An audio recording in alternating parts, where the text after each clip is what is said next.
Tucked up against the bank where there's grass mostly? Yeah, we're going to walk grass all the way down because these fish were actually coming down the bank. They face into the water here? Yeah. Kind of like a snook? Yep.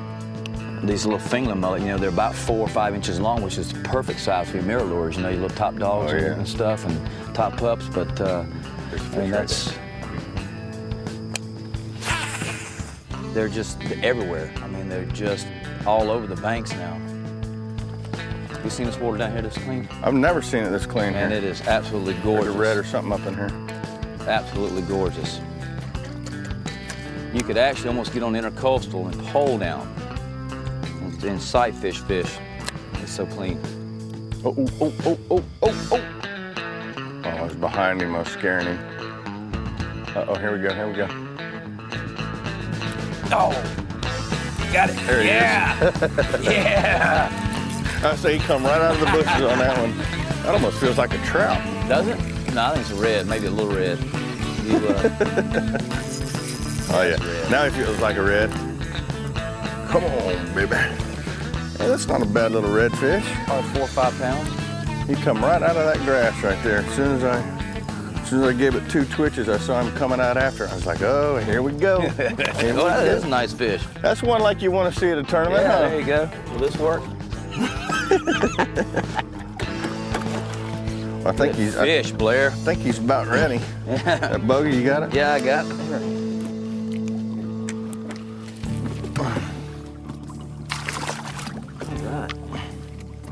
Not a bad little redfish for the first one of the morning. We're fishing up on what they call the first coast right here in Jacksonville, Florida. Had Captain John Henninger with us, and we are going to be catching redfish today, trout. Who knows, maybe we'll get a flounder or 2 out underneath these docks when we hit those later in the day. And a lot of mistakes people make when they're using topwater plugs like we're using is when they see the fish, they'll yank it away from them. And I was almost guilty of it right there. And I remembered I told myself as I was sitting there waiting for him to eat, I waited and just waited and still kept working it. And finally he hit it again and I felt him tug on it. And that's when I was able to set the hook. But the mistake people make a lot of times is they see that topwater hit and the first thing they want to do is yank that bait away from them. So we got us a good redfish. Yeah. All right. Capt John Henninger up here on the first coast.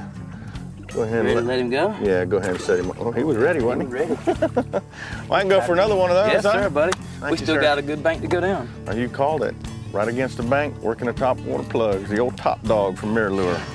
Now stay tuned, we'll be right back with some more addictive fishing from the first coast.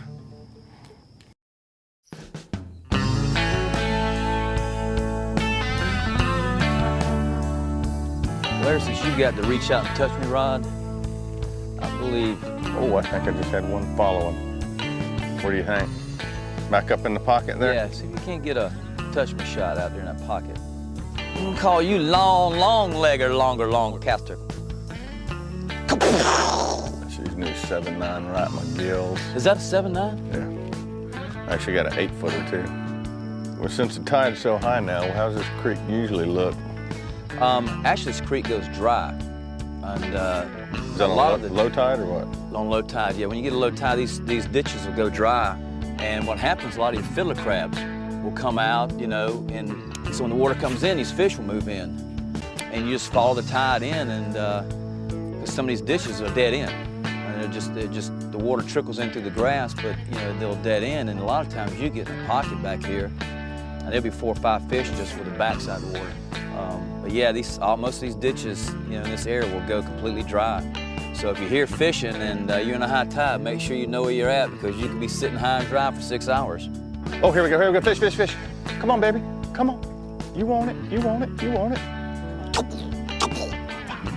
He's still behind it, ain't he? Yeah, he's behind it. He's following it. He's behind it. Come on. Gotta be a little bitty redfish.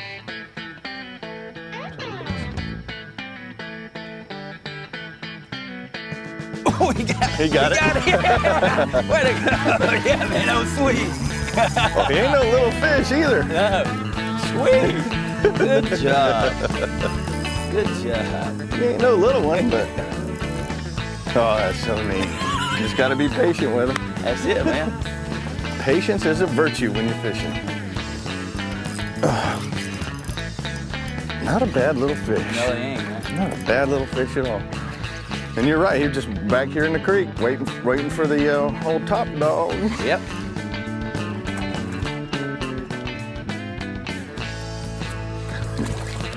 God.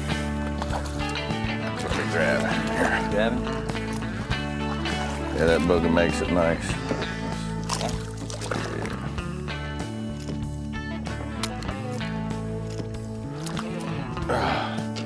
And there he is, nice little redfish. Now, if y'all saw that, he was following it, and following it, and following it. And I think that has to do with a little bit of the full moon with how much he followed it and just waited. But, man, make those pliers there if you would. But I didn't want to bring it all the way in because I knew that that fish was following it. So what I did, I just let it sit there, called dead sticking it. And just by dead sticking it, I let him just sit there with it. And he come up and ate it. It's got a little moss growing on it. Yeah, look at him. He's been in the dirt. Is that a parasite on him? Yeah, it looks like it. They got a pretty golden color up here, They too. do, man. I guess with this clear water, though, they're not as golden as they usually are. With the water not being tannic, they're a little on the color side of light, but man, when this water's got a little tint to it, this thing is so beautiful, copper. I mean, they're just gorgeous fish. Well, I've actually caught them south, which is upriver here, which, believe it or not, is upriver because St. Johns River flows north. But actually gone as far south as you can go, really, where the redfish's population ends. And actually caught them, they look like goldfish. They were so gold. Just beautiful, yeah. Beautiful fish. And that's one thing about this fishery here that I guess a lot of places, with the river being here, that these fish can, we catch big gator trout up to where you're talking and stuff, and big jacks, and I've heard of even some cobia getting up there. Really? Yes, sir. That'd be pretty cool. You know what'd be cool? Get another topwater bite just like that one. Let's go. With the water being as clean as it is, throwing top waters, would you have a tendency to go with like a black body or more of a chrome? I'd go with just what we're using here. It's what I call the 18 color. It's the green back with a silver belly, looking just like what the bait is. I always say, I try to teach in the class, I said match the hatch, or I'm sure everybody's heard of that term. Yep. But what one of our forum members said on our forum on the website is they say imitate the bait. So you want to kind of match the bait. I don't like throwing anything that's really outstanding, like a chartreuse and anything like that when the water's clear like this. I try to match what they're used to eating all the time, and that would be this little color right here. If you see the back of this, it's real green and it's real, real silver on the sides and white on the belly. It's just like the finger mullet that's swimming around here. So, because you see some of these tournament guys, they've got the, the whites, the pinks. It's almost like they're trout fishing, but I know they're throwing for reds, and being the water is as clean as it is. I think what it comes down to is what you got confidence in. Moulets. Mullets. Oh, there he is right there. Man, that's a good fish too, brother. Yeah. Woo-hoo! I was just starting to bring it in fast. Good shot. Brother, that one would be one for a tournament there. Yeah. Nice fish. That one would be one. Pig there, baby. Look at the spots on it. That is a beautiful redfish. Look at the spots on that bad boy. Nice. You gotta like these redfish. Oh, that was a sweet shot. He looks pretty in there. He looks pretty in that water, don't he? Man, look at that. Man, that's a 7-8 pound fish there, Blair. Man, we need to measure that fish. What's he weigh? That's a 7-pounder. 7 pounds on the lipper. Let's put him on the measuring board here. See what it measures. See what he measures. Be nice if thing's 26. 26 3/4. No, just 26 7-pounder. You wanna? Oh, look at this. Not even 26. Not even 26. So, that's a fat fish. Look at those spots. Look at that. Isn't that fish. beautiful? Like I say, no matter where I go and catch redfish, they are a great sport fish to catch just by how hard they pull. Absolutely. I mean, they pull. Absolutely. You get them big off the jetties. Oh, and there he goes. He was ready. I think he was playing a little possum there, wasn't he? Good shot. Thank you. Like I said, no matter where you go and catch redfish, we're back up in the marsh here fishing these oyster beds. You can go out on the jetties out here and catch the big bull reds like we get on the Space Coast. And I mean, the redfish are just everywhere, and they're very good sport fish. So take care of the fishery. Let them go. Make sure they go away all right. You can come have fun catching. Absolutely, yeah. They are a ball, man. No matter where I go, Louisiana here. What time is it? It's 12 o'clock. Straight up 12. 12 o'clock, big fish bite. Right in the middle of the day. Thank you. Hey, y'all stay tuned. We'll be right back with some more addictive fishing. Once again, right here from the First Coast, right in Jacksonville. What a beautiful marsh, man.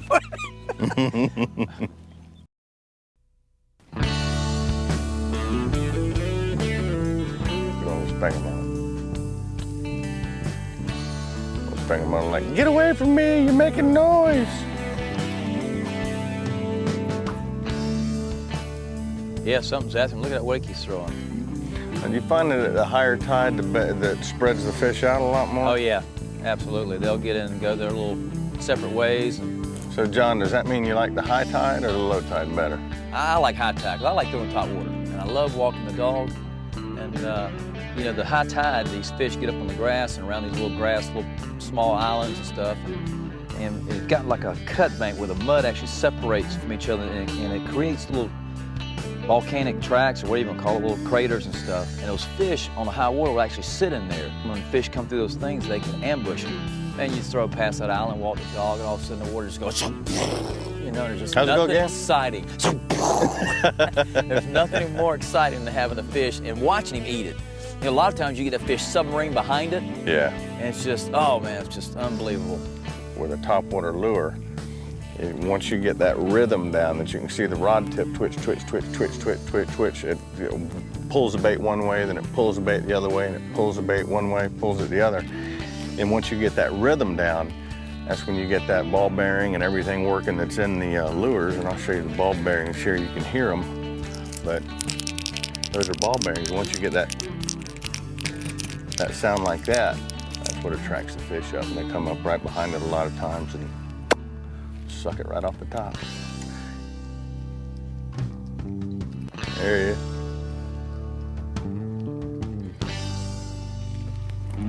Oh, I got him. I got him. He's a monster. It's called a ski trout because you go like this, you can ski him right in and jump down. Wet my hand, I don't want to hurt this little dude. The reason I've said it on the show before, when you catch a little trout like this, always wet your hand a lot, because a lot of times if you touch a trout with a dry hand, it has such little tiny fine scales on them that if you touch them with a dry hand, it's like glue. It instantly, their scales will stick to your hand, and when you pull your hand off the fish and it's got all those scales on them, when you release them, the bacteria and stuff that's in the water will actually, it can kill the fish eventually. Now, he might swim away all right, but in the long run, it hurts them. Another nice couple fish there going. They like sitting in this little old horseshoe here, whatever little Should you get up there and power pole down? You might be able to get one, Blair. If we get up here and just kind of sit. Yeah, they're coming back. They'll come back, yeah. When the tide comes out, they'll come up here and sit every time. And they'll start, you'll start seeing that flash, and you know how that is. There he is, fish on. All it did, that's all I needed was, oh, you know what I got? Flounder! I got the Jacksonville Slam, bro. Oh, good flounder too. Sweet. That's called a Jacksonville Slam. If y'all didn't notice, have done a trout, a redfish, and now a flounder. And that completes the Jacksonville Slam. I don't need to be keeping this guy, but let me get my rod there. I want to show this guy off, because I tell you, I'll show you something a lot of people don't know out there, but a flounder, everybody knows a flounder has eyes on both sides like this, but when they're little baby, just like fingerling mullet or finger flounder, what you want to call them, their eyes, they look just like regular fish. Their eyes are on the same side of the fish's head, just like any other fish, but as they grow, they start turning sideways, and the eye actually migrates over to one side. And flounder are just a really, really neat fish, and they are good eating. They are. Let this dude go. Off he goes, swimming away. It'll be a bigger fish. Oh yeah. Bigger salmons. Well, let's see if we Jacksonville Slam, dude. Let's see if we can get back up on them redfish. Yeah. And that was called a Jacksonville Slam. We've been talking about that all day long. And all a Jacksonville Slam is 3 different species of fish that's, I guess you would say, targeted and good to eat. So we got a redfish, a few little trout, and then the flatty. Rig It Right by Wright and McGill. On the Rig It Right segment today, I'm going to show you what we're using out there.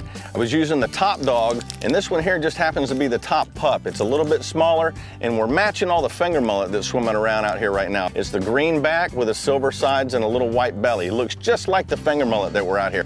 I'm using the 7.9 Wright McGill Signature Series rod just so I could really reach as far as I can down the bank and to get that rhythm going and to get the fish to jump on it. You're just covering a lot more water. It's a good confidence search bait, what we like to call a confidence bait. We've caught fish on it before, so we know for a fact that these redfish are going to come up and eat it. Now, towards the end of the day, I threw one of my favorite colors out there. It's the Electric Chicken DOA Cow. Throwing the 7.9 again, just so I could reach out as far as I could get it out there and bouncing it on the bottom. That's your Rig It Right segment. Now you can come up to Jacksonville, do just like we did, and put fish in the boat. Rig It Right by Wright and McGill. Where they're saying, come on, come on. Those fiddler crabs are funny. Tied up. I'm a hole, I'm a hole, I'm a hole. Yeah, there's got to be a fish in here, Blair. It's got to be. It's a dead end part, you know, coming in this main little creek. I know we probably pushed a couple in here. Now that one spot that I was talking about, Blair, you know, is, I mean, it's possible we could catch a couple of fish there, and it won't take probably 15 minutes if they're there to catch them. I mean, it could be a quick bite. Well, Chica Pit. Eat. Well, y'all stay tuned. We'll be right back. We're going to go change locations.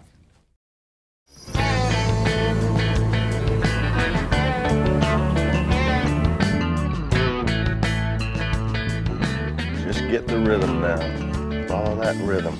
And when one finally hits it, make sure you remember the rhythm that you're doing and repeat.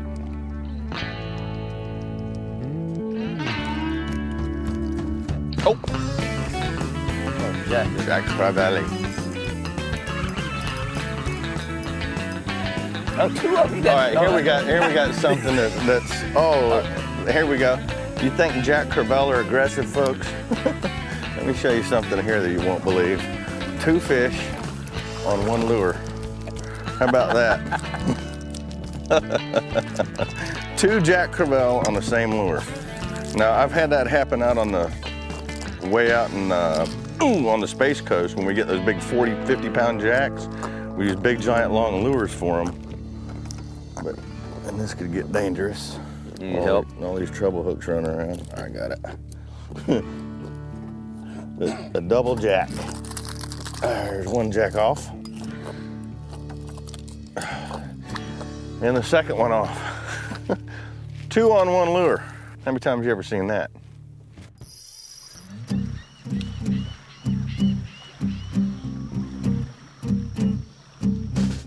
John, this smoke is about to drive me nuts. How about you? Yes, sir. What it is, there's fires up in Georgia right now, and all this smoke is blowing down here, and it's just kind of choking. So I think with all these fish we got so far today, you know, we got Jack Crevalle, we did, you know, all kind of sloppy slam, but we definitely filled out the Jacksonville Slam with that flounder. Hey, if y'all ever want to do this, make sure you go to the website, addictivefishing.com. You can book John. If he happens to be busy, he can always put you with somebody up here that can put you on these fish. Awesome place to fish, almost like Louisiana. And if y'all get the chance to, when you get to the website, go to the PFA, which is the Professional Fishing Academy, right there on the website. You can see what I've been doing down in Bradenton. It's a fishing academy, basically, and we're involved with the IMG academies. They have the Nick Bollettieri School of Tennis. They have a Ledbetter School of Golf, all sorts of sports academies down there just to make sure you're on top of your game. So, yeah, that's about all I can do here, man. We caught enough fish to fill the show. Invite me, man. It was All right. great. Hey, thanks for taking me out. Don't forget about the website, addictivefishing.com. We'll see you next week.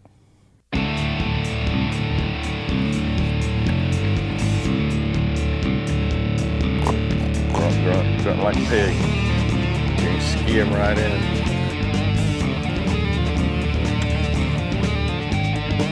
He got it. They are a great sport fish to catch just by how hard they pull.